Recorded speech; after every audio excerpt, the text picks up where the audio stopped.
En Net Radio, la hora es... Primera.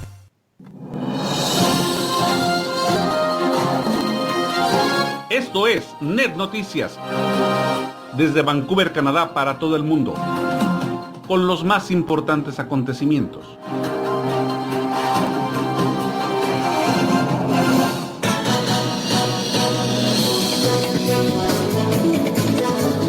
Esto es Net Noticias, los últimos acontecimientos desde Vancouver, Canadá, para todo el mundo, dirigido por Omar García.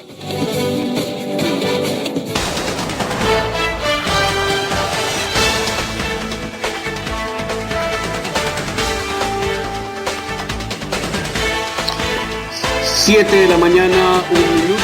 ¿Qué tal? Muy buenos días, amable audiencia de todo el continente americano, y buenas tardes a todo el continente europeo que nos escucha a estas horas del hoy, martes 21 de febrero del año 2017.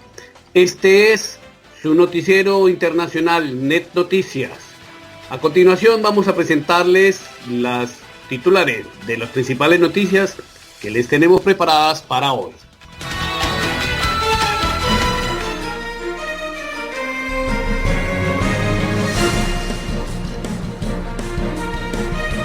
Los presidentes de Estados Unidos, Donald Trump, y de Panamá, Juan Carlos Varela, hablaron sobre alentar el respeto a la democracia en Venezuela. Ciudadanos ecuatorianos han mostrado su descontento por la lentitud en el conteo final de votos de las elecciones del pasado domingo. Policía boliviana despeja protesta contra Evo Morales por proyecto de ley que, según afirman, favorece siembras de los cultivadores representados por el mandatario. Crisis económica de Brasil impulsa a los organizadores y participantes a realizar un carnaval de Río a bajo costo. Este año se prevé menos afluencia de público.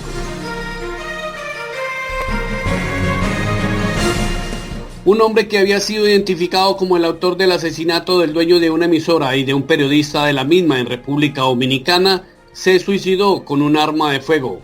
Periodistas cuestionan la versión de la policía. Un funcionario que discrepó de las políticas impulsadas por el actual presidente Donald Trump fue removido de su cargo. Mucha atención, que el Contralor de la República del Perú dijo que se debe hacer una revisión del contrato de la Interoceánica. Estas y otras noticias serán ampliadas en el transcurso de la presente emisión. Bienvenidos.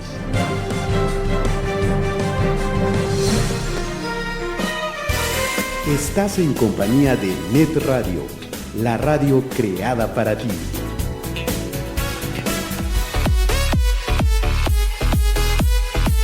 ¿Estás pensando comprar tu propia casa o departamento en Vancouver, Canadá? Ahora es tiempo. Contamos con una lista de opciones donde encontrarás la casa de tus sueños.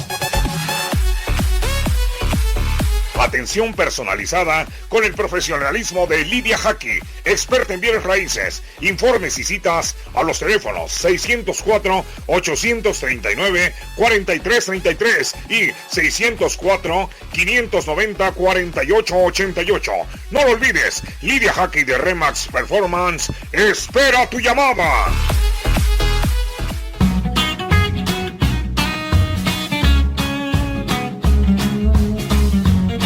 ¿Tienes alguna intolerancia o algún tipo de alergia? ¿Eres vegano o simplemente tienes antojo de algún postre, pero quieres que sea lo más sano posible sin dejar de ser delicioso? En Healthy Treats usamos los productos de la mejor calidad y podemos crear cualquier tipo de antojo que tengas en mente.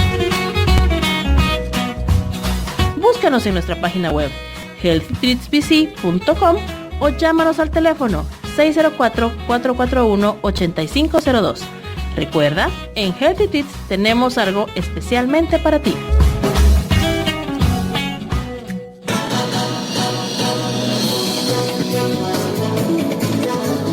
Esto es Net Noticias, los últimos acontecimientos desde Vancouver, Canadá, para todo el mundo, dirigido por Omar García.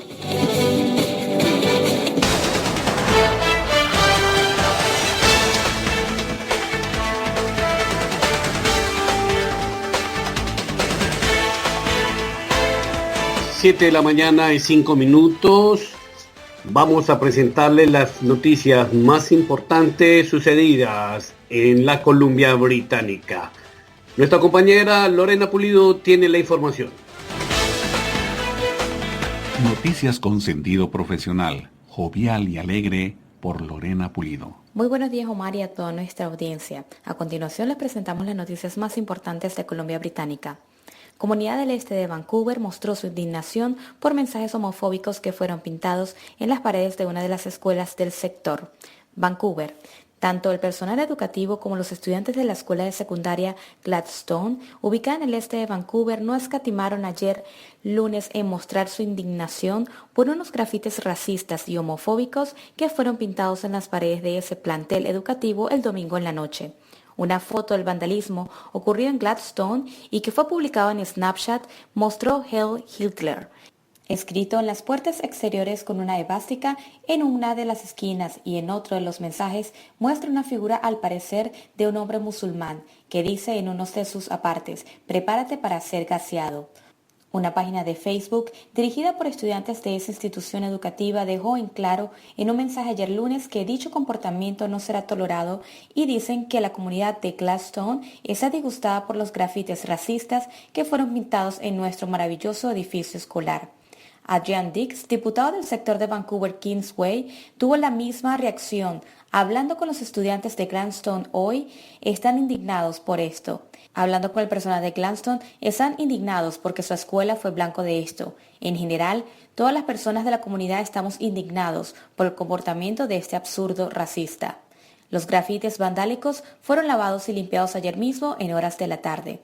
Y en otras comunicaciones tenemos que el ministro de Justicia de Columbia Británica revela que 7 sospechosos fueron liberados el año pasado y que un traficante de drogas tuvo que ser liberado el viernes pasado por falta de personal para las cárceles. Victoria. En un último giro de la escasez crónica del personal para atender casos de los tribunales, la ministra de Justicia de Columbia Británica ha revelado que 7 casos penales se han suspendido el año pasado debido a retrasos inaceptables.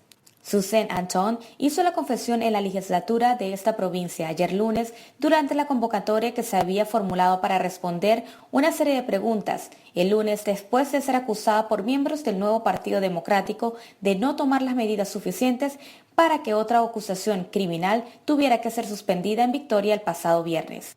En ese caso, el juez Robertson Jobson entró en una suspensión de los procedimientos contra el acusado narcotraficante Richard D'Alessandro, citando una escasez de sheriff y culpando a la falta de voluntad provincial para proporcionar los recursos necesarios.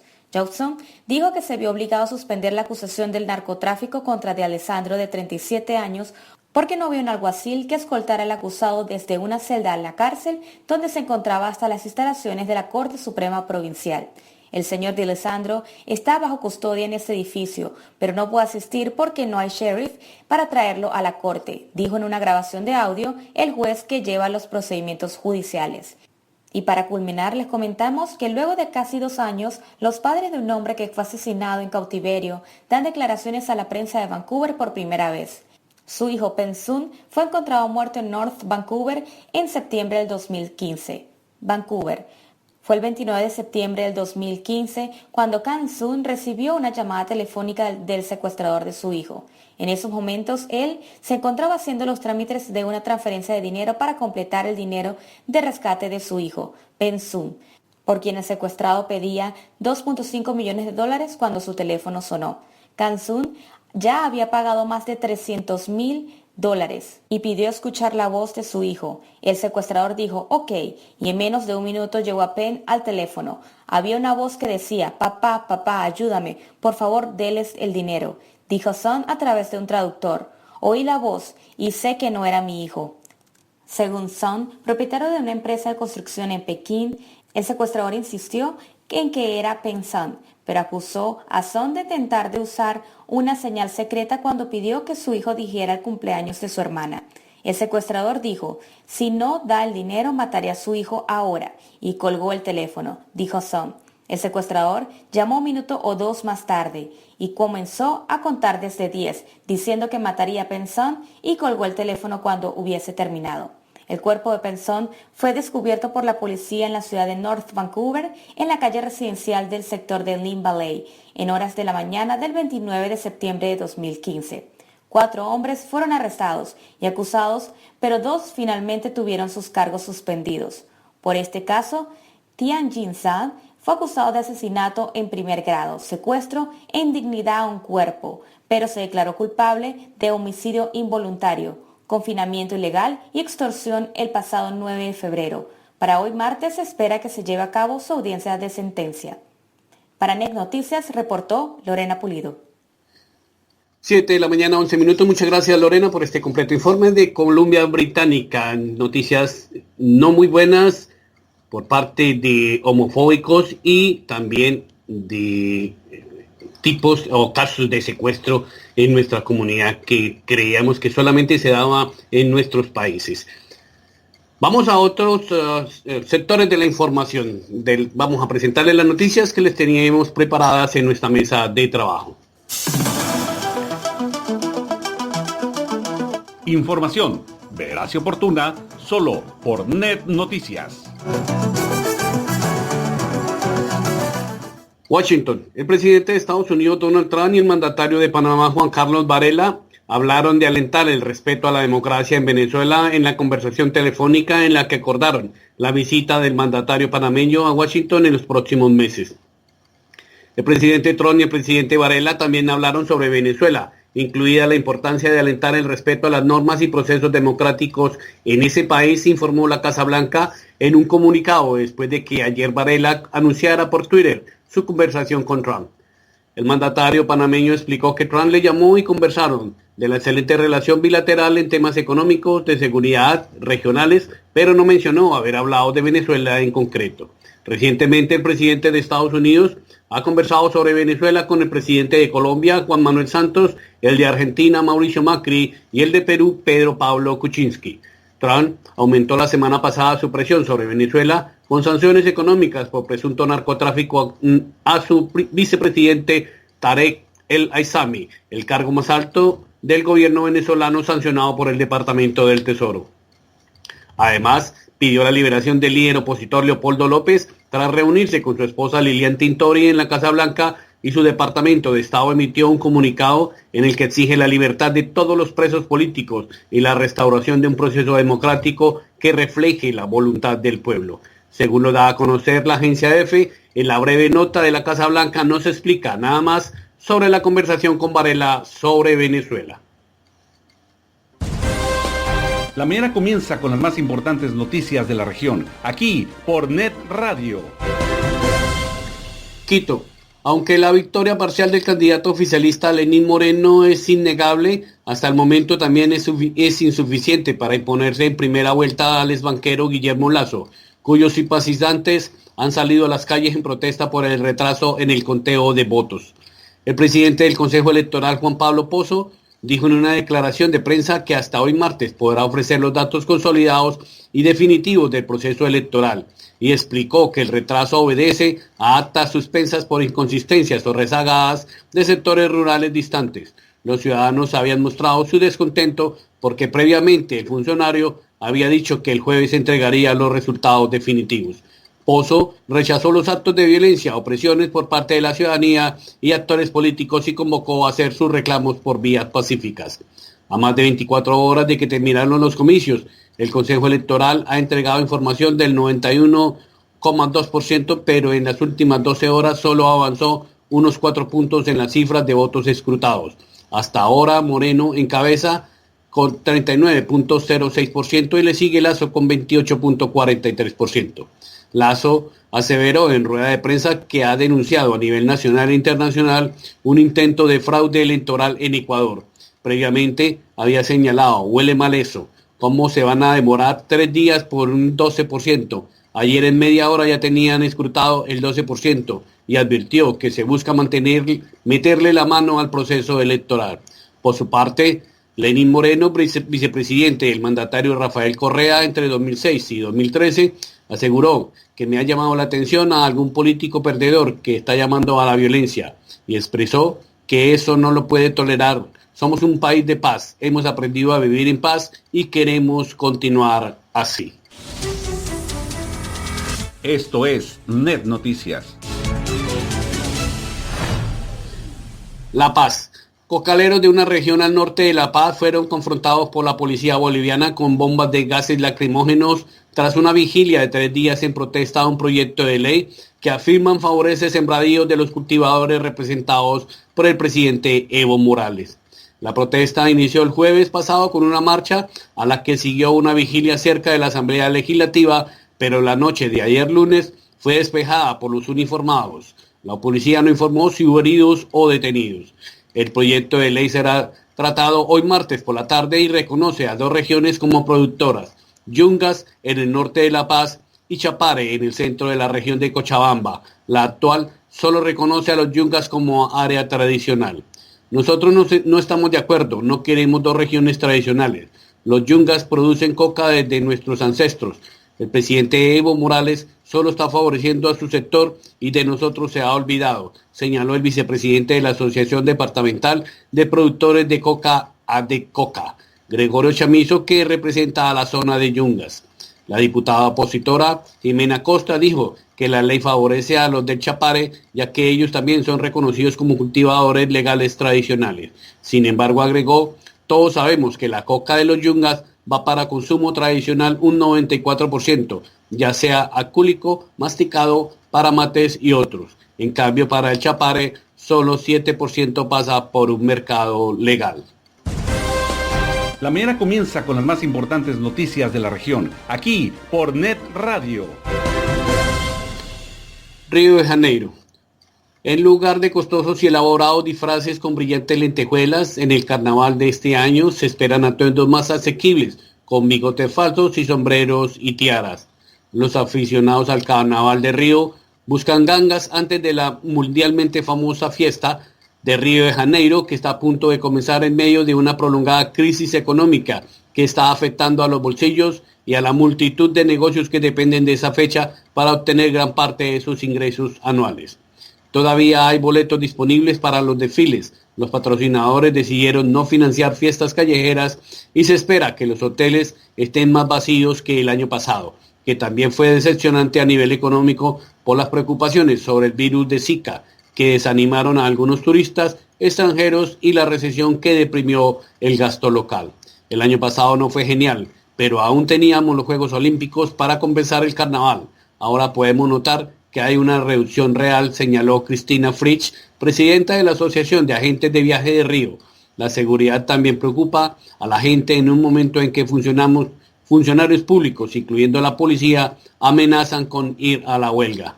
El Departamento de Turismo de Río espera atraer 1 millón de personas que gastarán alrededor de 3.000 millones de reales brasileños, 950 millones de dólares en la ciudad durante las fiestas, entre el 24 y el 28 de febrero.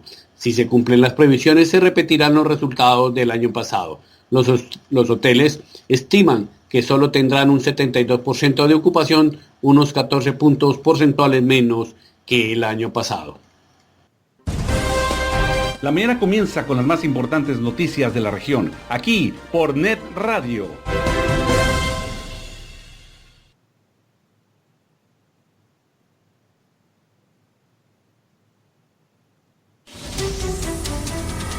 Esto es Net Noticias.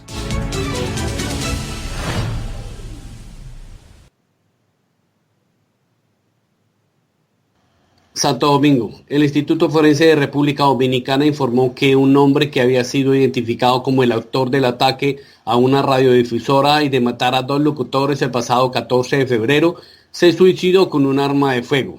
La institución explicó en un comunicado que según el resultado preliminar de la autopsia, José Rodríguez se quitó la vida con un disparo en la sien derecha. Rodríguez, de 59 años, había sido señalado por la policía como el sospechoso de haber ingresado el 14 de febrero a la sede de la emisora 103.5 FM, donde mató de varios disparos al director Leonidas Martínez y a Luis Manuel Medina, quien en ese momento transmitía noticias desde la cabina de radio y a través de Facebook Live. El incidente también resultó herida de bala la secretaria de la emisora, quien según la policía fue la que identificó a Rodríguez como el agresor. La información de la Procuraduría fue difundida en cuando diferentes organizaciones han cuestionado la veracidad de la versión policial sobre el suicidio del atacante. De acuerdo a Nelson Rosario, vocero de la policía, la noche del 15 de febrero el atacante se había suicidado al verse rodeado por agentes que lo perseguían. Olivo de León, presidente del gremio de periodistas, cuestionó la versión policial del suicidio. Explicó que la única forma de conocer el móvil del ataque a la emisora de radio era atrapar con vida al agresor. La policía dominicana ha sido cuestionado por diversos organismos de derechos humanos debido a las frecuentes muertes de presuntos delincuentes en supuestos intercambios de disparos. La mañana comienza con las más importantes noticias de la región, aquí por Net Radio.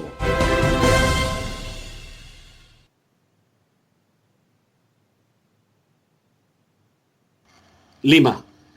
El Contralor de la República de Perú, Edgar Alarcón, consideró que el contrato de las concesiones por la carretera interoceánica deben ser revisados, debido a que, según sus estimaciones, el gobierno pagará 521 millones de dólares adicionales por gastos de mantenimiento por los 14 años que faltan de concesión. Si mantenemos las condiciones del contrato tal como están, estimamos que proyectados 14 años que nos faltan de concesión por delante podría llegar a costar un adicional de 521 millones de dólares, dijo Edgar Alarcón en conferencia de prensa. El titular de la Contraloría explicó que en total hubo un incremento de 2.980 millones en la carretera interoceánica, igual a un 257% más de la inversión inicial, ya sea por producto de adendas, arbitrajes, obras adicionales y complementarias. Alarcón indicó que en el 2011 la Contraloría advirtió al Ministerio de Transportes y Comunicaciones, a Proinversión y a Ocitran las irregularidades detectadas de la carretera interoceánica. Por ejemplo, en el tramo 3 han detectado deficiencias constructivas que han generado un perjuicio por alrededor de los 38 millones de dólares. Este tramo fue adjudicado a la concesionaria interoceánica Sur, conformada por Odebrecht, Graña y Montero, JJC Contratistas e Ingenieros Civiles. Tenemos 14 años. Se podría hacer una revisión del contrato. No está escrito en piedra. Se puede revisar las condiciones en las cuales se ha firmado y una posible modificación, remarcó el funcionario. La mañana comienza con las más importantes noticias de la región, aquí por Net Radio. 7 de la mañana y 23 minutos. Buscamos motivar tus sentidos. No te apartes de esta sintonía. Net Radio, creada para ti. ¿Estás pensando comprar tu propia casa o departamento en Vancouver, Canadá? Ahora es tiempo. Contamos con una lista de opciones donde encontrarás la casa de tus sueños.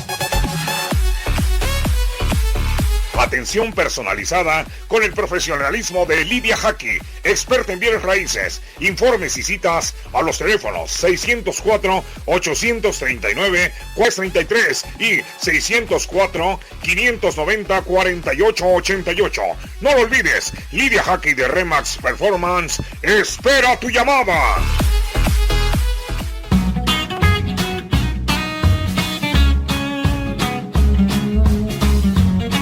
¿Tienes alguna intolerancia o algún tipo de alergia? ¿Eres vegano o simplemente tienes antojo de algún postre, pero quieres que sea lo más sano posible sin dejar de ser delicioso? En Healthy Treats usamos los productos de la mejor calidad y podemos crear cualquier tipo de antojo que tengas en mente. Búscanos en nuestra página web healthytreatsbc.com o llámanos al teléfono 604-441-8502. Recuerda, en Healthy Treats tenemos algo especialmente para ti.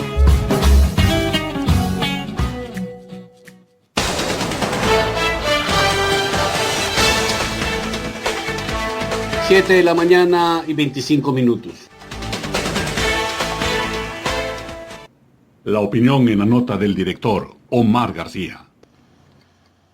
Hoy quiero referirme a una noticia bastante preocupante y que se viene hablando desde hace varios días en los medios de comunicación, sobre todo de Estados Unidos.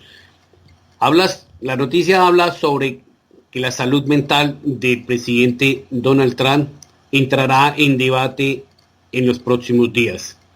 Un numeroso grupo de expertos en salud mental está lanzando la voz de alarma sobre la posibilidad de que el presidente estadounidense Donald Trump tenga trastornos de personalidad, rompiendo así con una norma ética de décadas que prohíbe diagnosticar a personalidades públicas sin consentimiento.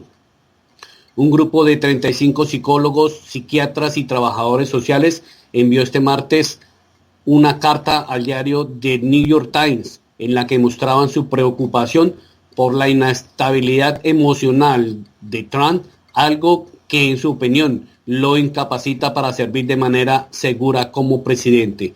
Sus palabras y su comportamiento sugieren una profunda incapacidad para empatizar. Individuos con este tipo de rasgos distorsionan la realidad para que se adapte a su estado psicológico y atacan los hechos y a quienes los transmiten, como periodistas y científicos, asegura la misiva. En noviembre pasado, el psicólogo Nigel Barber aventuraba en el diario digital Huffington Post que Trump tiene rasgos que apuntan a que sufre trastornos de personalidad narcisista, lo que llevaría a comportarse con falta de empatía, grandiosidad, autoritarismo y necesidad de admiración constante. La Asociación Psicológica Americana APA, que representa a personal relacionado con la psicología en Estados Unidos, mantiene desde 1973 la norma Goldwater, por la cual pide a todos los psicólogos del país que no aventuren diagnósticos de personalidades públicas sin tratarlos personalmente y bajo su consentimiento. La norma tiene su origen en la campaña presidencial fallida de 1964 del senador republicano Barry Goldwater, quien fue tachado de paranoico y megalomaníaco por psicólogos en un artículo de una revista. Goldwater posteriormente demandó al medio que publicó las opiniones y el escándalo obligó a la APA a emitir una norma que varios psicólogos han pedido este año que se deje atrás para alertar de los peligros de tener a Donald Trump en el despacho oval. Legisladores demócratas se están sumando a la teoría de la enfermedad mental de Trump para atacar al nuevo presidente e incluso barajar la posibilidad de que se le inhabilite utilizando una enmienda de la Constitución que permite deponer a un mandatario por incapacidad si se obtiene consentimiento de miembros del Ejecutivo y votos de 2/3 del Legislativo. La congresista californiana Jackie Speier criticó este jueves la desquiciada rueda de prensa de Trump, en la que durante más de una hora lanzó ataques contra la prensa, insistió en que el margen de su victoria fue histórico, pese a no serlo, y aseguró que las filtraciones a la prensa son reales, pero las noticias son falsas, porque gran parte de las noticias son falsas. Speier no es la primera legisladora de la oposición que sugiere que Trump puede no ser apto para la presidencia por un supuesto trastorno. El fin de semana pasado, el senador demócrata Al Franken aseguró que algunos de sus colegas republicanos están preocupados por el estado mental de Trump, derivado de la creencia que miente mucho. El congresista demócrata de Oregon, Herb Blumberg, pidió esta semana en el Capitolio que se clarifiquen las posibilidades legales de la enmienda 25 de la Constitución, que contempla el procedimiento para destituir a un presidente por incapacidad, algo de lo que no se hablaba desde el tiroteo que acabó con la vida de John F. Kennedy en 1963. Blumnaumer aseguró que el errático comportamiento de Trump requiere una revisión porque la enmienda constitucional tiene lagunas en el caso de incapacidad mental o emocional. La semana pasada, el congresista demócrata Ted Lieu afirmó que el comportamiento de Trump era increíblemente preocupante y que estaba considerando presentar un proyecto de ley para incluir un psiquiatra en la Casa Blanca. El profesor de psiquiatría clínica de la Universidad Weill Cornell, Richard R. Friedman, escribió una columna de opinión el pasado viernes en el diario The New York Times para hacer un llamamiento a la cautela a la hora de establecer relaciones de incapacidad con diagnósticos psicológicos apresurados. Según Friedman, un diagnóstico sobre la salud mental de Trump requería un gran número de sesiones cara a cara. Además, apuntó el profesor, en algunos de casos se puede tener una enfermedad y ser totalmente competente, a excepción de estados más graves como psicosis o demencia. No obstante, recordó Friedman, historiadores han conducido de que algunos presidentes han dirigido el país pese a sufrir trastornos, como Abraham Lincoln, quien padecía depresión severa, Theodore Roosevelt posiblemente era bipolar y Ulysses Grant era un alcohólico. 7 de la mañana y 31 minutos.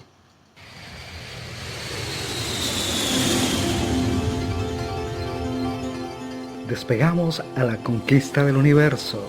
Net Radio, creada para ti. Estamos para ti. Net Radio.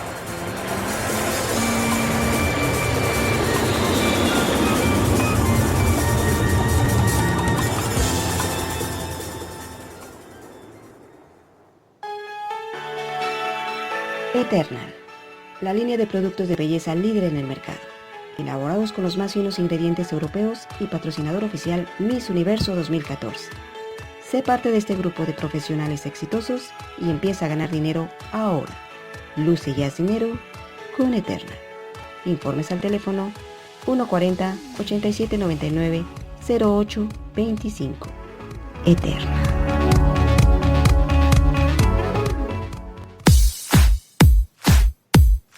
Hola, despegamos a la conquista del planeta. Con nosotros encontrarás música, deportes, noticias, farándula y los fines de semana se prenderán al ritmo de nuestra música. Net Radio, creada para ti, estamos para ti. Net Radio. Oh, hello, papagena. Tu libera con la papaya.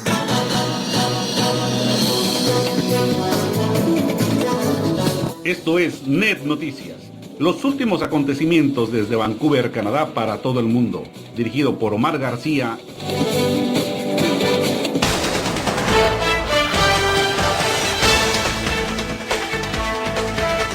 Siete de la mañana y 32 minutos. Vamos con más noticias internacionales y esta vez nos las presentan nuestros corresponsales. A continuación, vamos con las noticias internacionales. Iniciamos nuestro recorrido internacional con las noticias sucedidas en Europa. En Madrid tenemos a nuestro corresponsal Álvaro Suárez. Álvaro, muy buenos días. ¿Cómo amaneció hoy Madrid? Omar, muy buenos días desde Madrid. Le cuento que amanecimos hoy con una temperatura de 8 grados y se prevé una máxima de 15 grados. Hace un sol radiante a esta hora de la mañana aquí en la capital de España. Vamos a las noticias. Australia.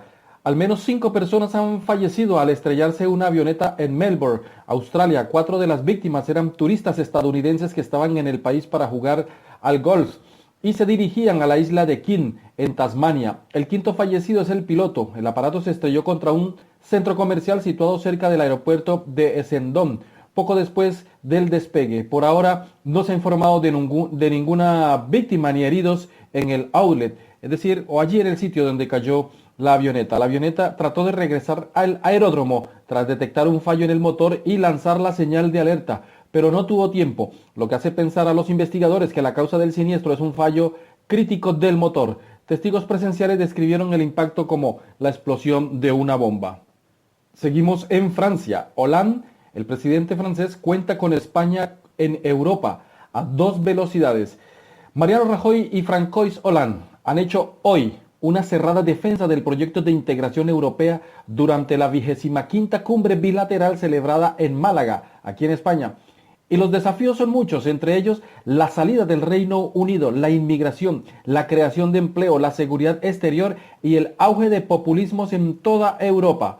Según el presidente francés, quien el próximo mayo dejará el cargo tras las elecciones presidenciales en su país, ha dicho que debemos rechazar soluciones que no solo debilitarían la gestión de nuestro país, sino que también discriminarían los derechos, mecanismos de protección, libertad, empleo y actividades económicas de mis ciudadanos franceses. El jefe de gobierno español ha defendido seguir apostando por el mercado único y por la unión monetaria y fiscal.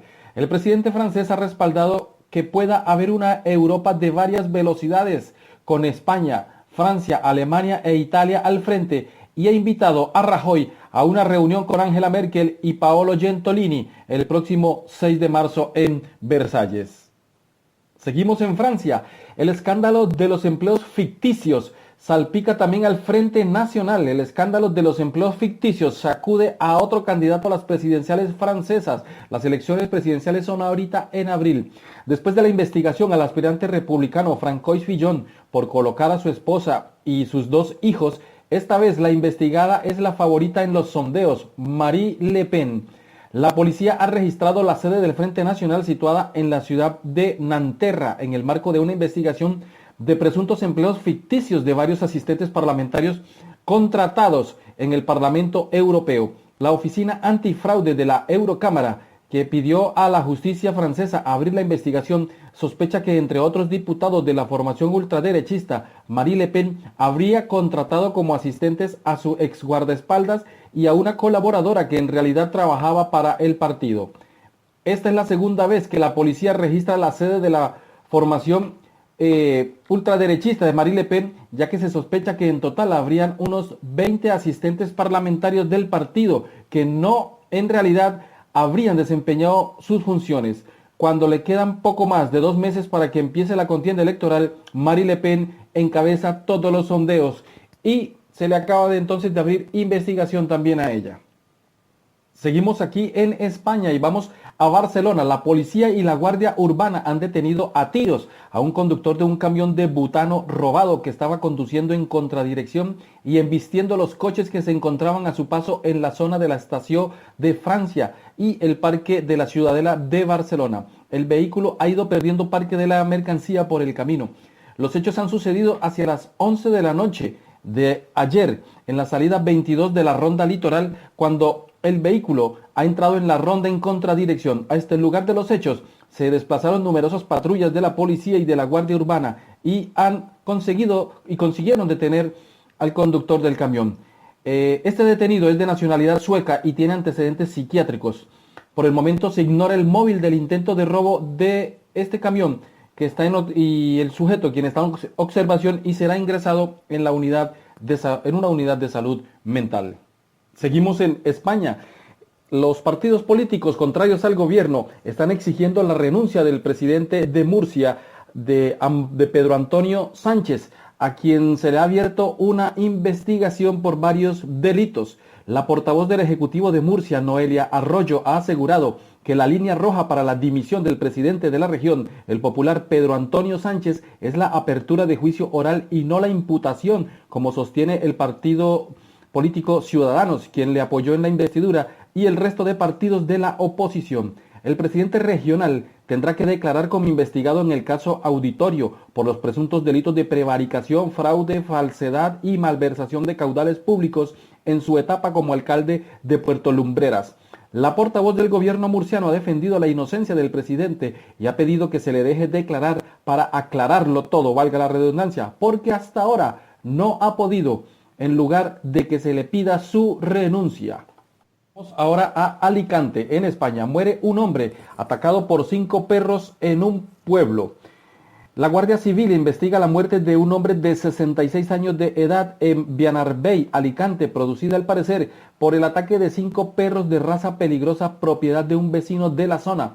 La policía ha comunicado que el fallecido había salido de casa para dirigirse a pie a una finca de su propiedad en la que tenía un pequeño huerto, y fue el hijo quien llevaba horas sin tener noticias de su padre, quien se dirigió a la finca siguiendo sus pasos y descubrió el cuerpo del hombre tirado en el suelo y lleno de desgarros producidos por dentelladas de animales. Las piernas y los brazos dejaban entrever la lucha encarnizada que había mantenido el hombre. A la llegada de la Guardia Civil, los agentes comprobaron que la muerte podría haber sido causada por el ataque de varios animales, pues en el suelo se veían algunas huellas que hacían pensar en una manada, por lo que se pusieron a trabajar con rapidez. La noche empezaba a cerrarse, pero los investigadores ya tenían claro que los animales podrían ser perros de razas potencialmente peligrosas, ya que en esas zonas no existen depredadores salvajes capaces de causar la muerte a seres humanos. Y terminamos con esta noticia, volvemos a Francia. Francia se ha visto obligada un año más a tomar una medida radical para acabar con el foco de gripe aviar detectado a comienzos del invierno. Más de 600.000 patos de la zona de las Landas serán sacrificados en las próximas horas en una acción coordinada en cientos de granjas, según ha anunciado esta mañana el ministro de Agricultura y portavoz del Ejecutivo, Stephen Le Foll. Estas son las informaciones que presentamos hoy desde Europa. Desde Madrid para Net Noticias informó Álvaro Suárez.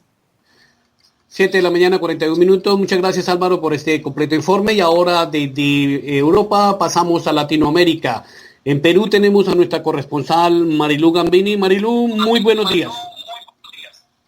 Omar, muy buenos días. Buenos días también a nuestros cibernautas. Nuevamente agradeciéndoles por esa acogida que nos dan diariamente. Y todo va dilucidándose y realmente resulta increíble que hasta la fecha se siga con esa pasividad dentro del Ministerio Público aquí en Perú y no se tenga ningún detenido, no se tenga detenidos a ningún implicado en el gran soborno de la empresa Odebrecht y sus asociadas, a pesar que según la Fiscalía ya están plenamente identificados. Más aún, si la dichosa constructora se declaró culpable ante el Tribunal Federal de los Estados Unidos por haber sobornado a funcionarios de gobiernos y empresarios en diversos países del mundo para hacerse de obras sobrevaloradas. Amén de que su expresidente del directorio, Marcelo Odebrecht, fue condenado a 19 años de cárcel en Brasil por corrupción pasiva, lavado de activos, asociación ilícita para delinquir, colusión y otros tantos delitos. Recordemos que Odebrecht acordó pagar $2.600 millones a las autoridades estadounidenses, suizas y brasileras para evitar la investigación sobre los sobornos pagados en todo el mundo. Y también 30 millones en el Perú para hacer lo mismo, lo que en buen cristiano significa comprar la justicia peruana para apañar sus delitos. Y pareciera que da algo de resultado. Es increíble, Omar, porque todo va girando en torno a un solo personaje. Es Alejandro Toledo, al que los fiscales y un sector de la prensa limeña busca y rebusca en un mismo hueco. No hay opciones para más, no giran en otro sentido. Todo solamente se ha enfrascado en Alejandro Toledo porque fue en su gestión en que se dieron las concesiones de las obras de la Interoceánica Sur.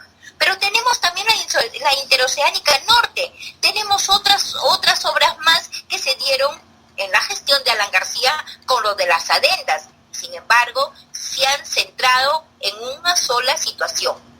Pero ¿qué diferencia con Ecuador, cuyo mandatario fue el primero en contactarse con el Departamento de Justicia de los Estados Unidos para ofrecer su colaboración y a la vez solicitar se le entregue información exclusiva y que identifique a los sobornados para establecer responsabilidades de los mismos, ya que entre el 2007 hasta el 2016 Odebrecht habría pagado $33.500.000 y le reportó una ganancia de 116 millones a funcionarios y gente vinculada a la política ecuatoriana.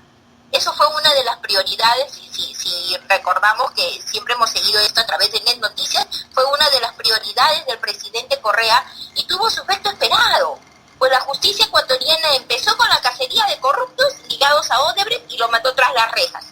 Lo mismo sucedió en Colombia y ya hay visos de encarcelados. Mientras en Perú, quienes tienen la obligación de administrar justicia y otros las de coadyuvar con ella, están ligados a los implicados. Ejemplo palpable, como lo mencionábamos ayer, es la actual procuradora Julia Príncipe Trujillo, su vinculación con gente implicada del gobierno de Alan García. Por razón, sacamos en conclusión que durante la gestión de Alan García y durante su estadía de ella como procuradora, absolutamente hizo nada en cuanto a la investigación a algunos funcionarios del gobierno aprista.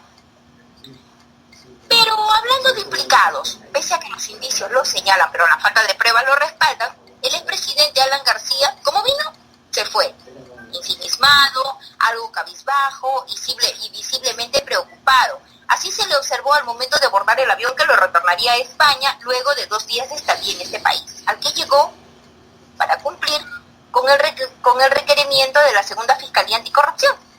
En calidad de testigo, por supuesto, porque eso es lo que dice, ¿no? Ante las presuntas irregularidades en la adjudicación del gasoducto sur peruano, ejecutada en el 2014 en la época de Ollanta Humala por un monto de 7 millones. Eso lo denunció Alan García.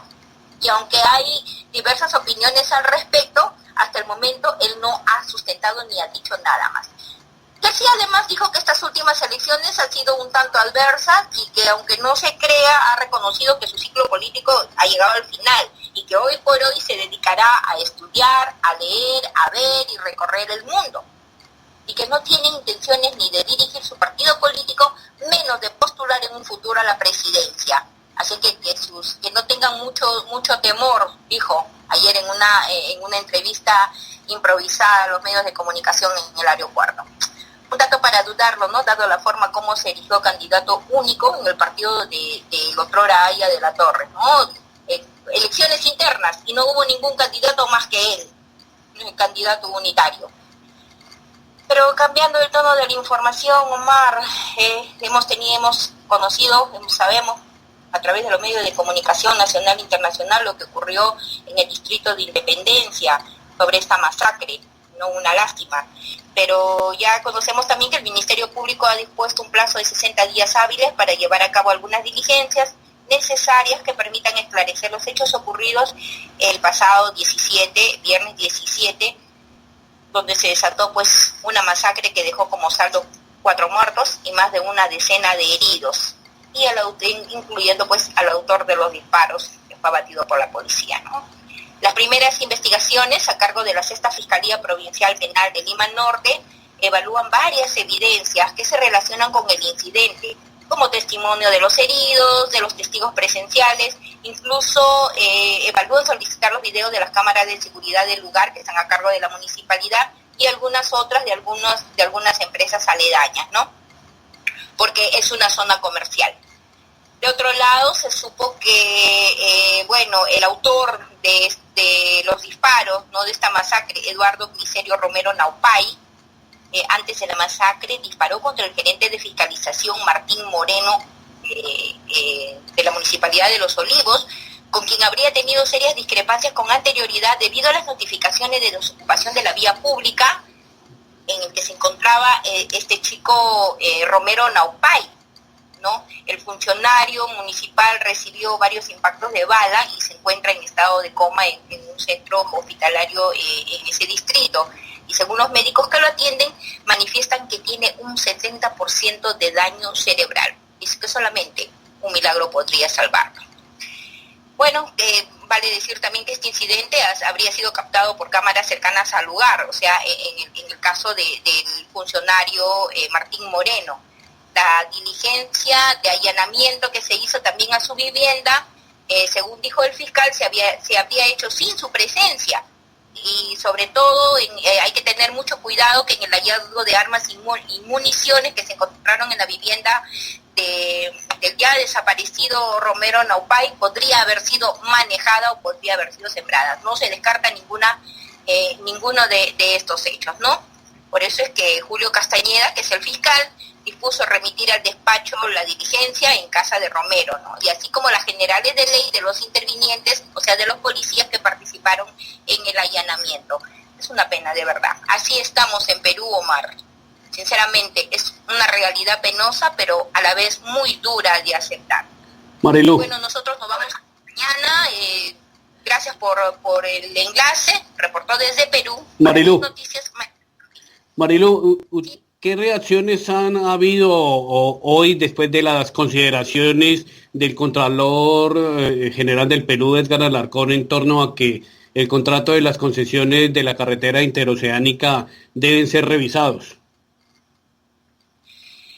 Con respecto a eso estamos preparando un informe exclusivo para mañana, Omar, pero vale decir que en cuanto a esto existiría una especie de defensa a lo indefendible, porque la Contraloría General de la República desde el año 2010 ha tenido pisos de irregularidades presentadas en algunos lugares, en estos tramos, sea en el tramo desde los 5 tramos de la Interoceánica Sur, por los frentes de defensa, por la forma como se venía manejando, por la sobrevaloración de las obras, por el tema de las adendas, por cartas fianzas falsas. Todo eso ha tenido conocimiento de la Contraloría General y sin embargo hicieron caso omiso, se hicieron de la vista gorda y hoy pretenden recién decir de que sí hubo irregularidades y que van a revisar no solamente el contrato sino también las adendas, pero deberían de revisar desde el momento de la ejecución de obras, porque si bien es cierto, en la gestión de Toledo se hizo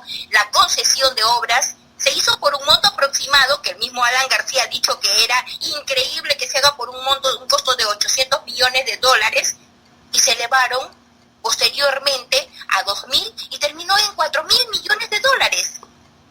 Entonces, no solamente se debe revisar el tema de la concesión de obras, se debe revisar también el tema de las adendas y buscar y establecer responsabilidades de quienes estuvieron, porque aquí no se trata del pez chico, también se trata del pez grande, porque para que el chico tenga que pasar y dar visto bueno a algunos documentos, tiene que contar con la aprobación de un superior.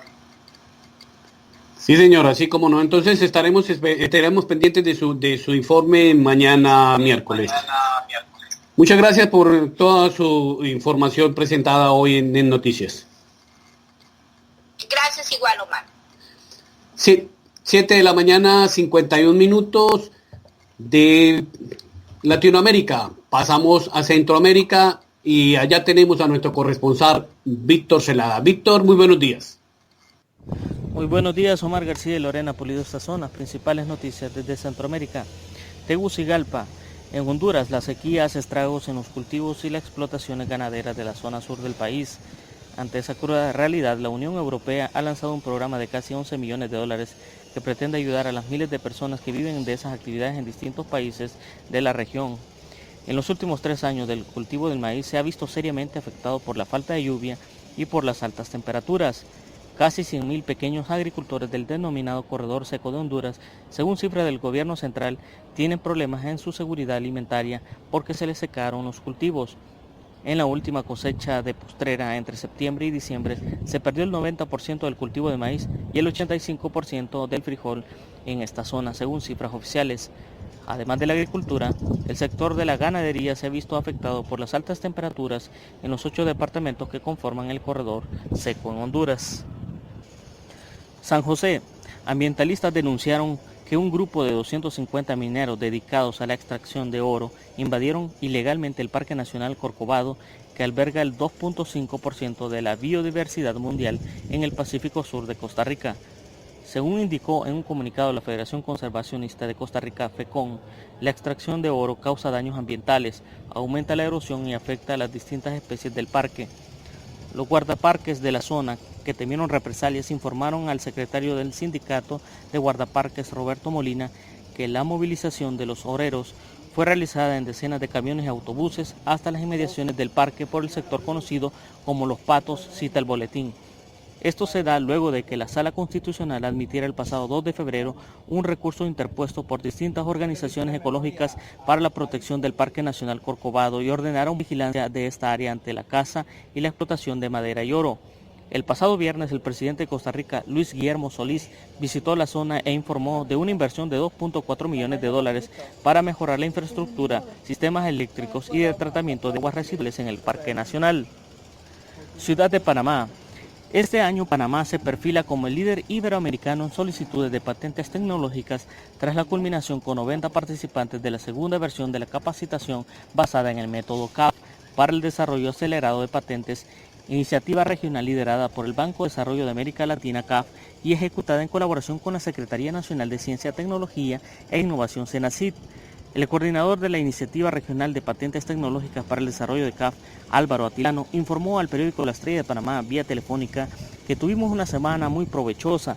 Logramos tomar mayor conciencia de que podemos ser generadores de ideas con alta innovación. Los participantes han puesto en marcha una serie de conceptos tecnológicos que tienen muchas posibilidades de ser patentizados. Estos resultados, sumados a los del año pasado, cuando obtuvimos 136 conceptos de tecnología, ayudan a posicionar a Panamá en cuanto al registro de patentes tecnológicas.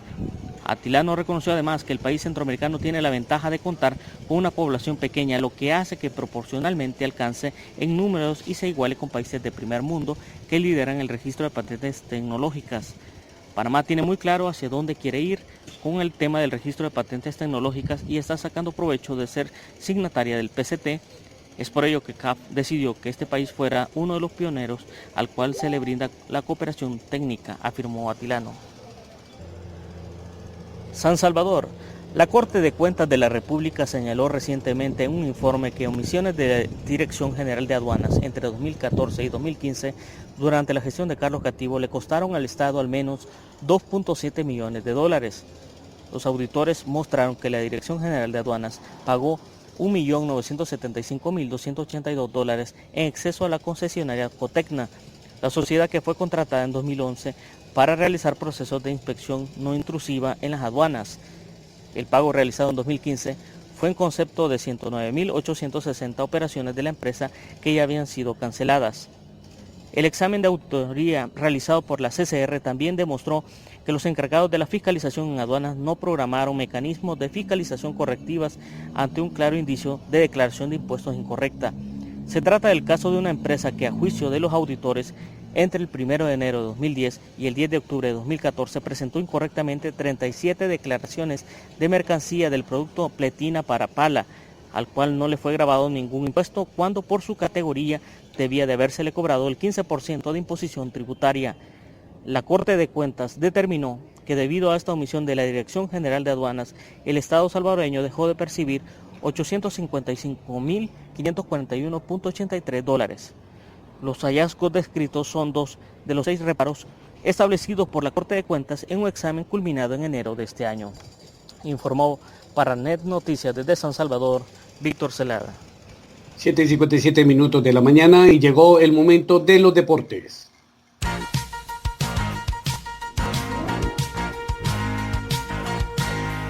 Los deportes también son noticia. Los deportes también son noticia y hoy nos los presenta Cristian Basantes. Cristian, muy buenos días.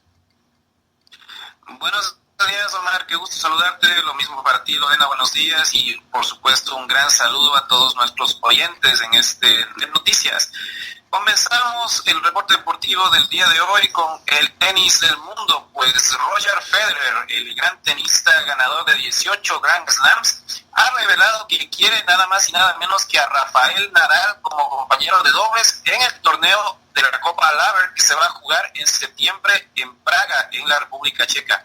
Siempre he querido jugar con Rafa porque nuestra rivalidad siempre ha sido bien especial, afirmó el tenista suizo. Otra noticia también con respecto a Federer es de que él no contempla retiro alguno en su carrera, pues ha firmado con la organización del torneo de Basilea un contrato que lo compromete a jugar 3 años más el torneo de su ciudad natal y de su país, por lo que Federer jugará hasta los 38 años, una edad considerada bastante mayor para los tenistas de la élite mundial. Sin duda, Federer es un gran ejemplo de deportista a seguir. Pasamos al fútbol. En el torneo de la CONCACAF Sub-20, ayer hubo partidos en el grupo A. Resultados: Antigua y Barbuda 1, Honduras 4, México 5, Canadá 0. De esta manera, México y Honduras suman 6 puntos y se han asegurado su clasificación a la siguiente fase. Antigua y Barbuda y Canadá están eliminados. Rápidamente repasamos los partidos para el día de hoy. En el grupo B, Panamá juega con San Kitts San Nevis y Estados Unidos jugará frente a Haití. También hoy día hay partidos de la Liga de Campeones de Europa. A las 11:45 de la mañana, para quienes deseen observar estos partidos, se juegan Manchester City versus Mónaco de Francia y Bayer Leverkusen de Alemania versus el Atlético de Madrid, el equipo de Diego Pablo Simeone. Es todo por el momento, Omar. Ha sido un reporte muy rapidito, muy conciso y bueno, les deseamos un excelente día para hoy, que les vaya muy bien. Bendiciones. Gracias. Muchas gracias a Cristian por tu informe deportivo y hasta aquí todas las noticias. en su noticiero internacional Net Noticias. Los esperamos mañana en punto de 7 con todo lo que acontezca en las próximas 24 horas. Que tengan un feliz día y que Dios los bendiga. Estás en compañía de Net Radio, la radio creada para ti.